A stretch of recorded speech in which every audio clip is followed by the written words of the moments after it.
Magnesium magnesium magnesium যাদের ঘুমের সমস্যা, যাদের হাইপারটেনশন আছে, তারা কিভাবে ন্যাচারাল সোর্স থেকে ম্যাগনেসিয়ামটা নিবেন এবং এই ম্যাগনেসিয়াম কিভাবে আপনার শরীরে এই কচ্ছপের মতো পরিবর্তন আনবে।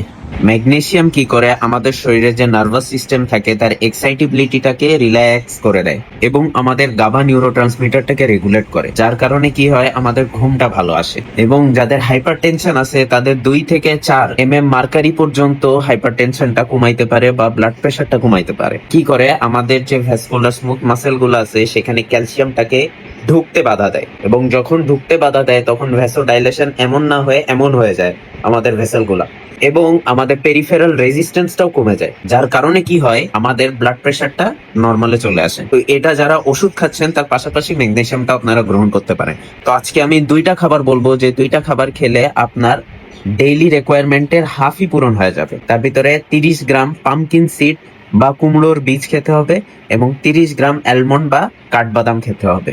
30 গ্রাম কুমড়োর বীজ থেকেই 150 mg মতো আপনারা পেয়ে যাবেন ম্যাগনেসিয়াম, এবং 30 গ্রাম অ্যালমন্ড বা কাঠবাদাম থেকেও আপনারা 80 mg মতো পেয়ে যাবেন ম্যাগনেসিয়াম। এবং এই কুমড়োর বীজের আরো অনেক উপকারিতা রয়েছে, যেটা আমাদের চুলের ক্ষেত্রে, এটা আলোচনা করব নেক্সট ভিডিওতে। তো সবাই সুস্থ থাকবেন, সুন্দর থাকবেন। ভিডিওটি ভালো লাগলে আমাকে ফলো দিয়ে রাখবেন এবং ভিডিওটি বেশি বেশি শেয়ার করবেন।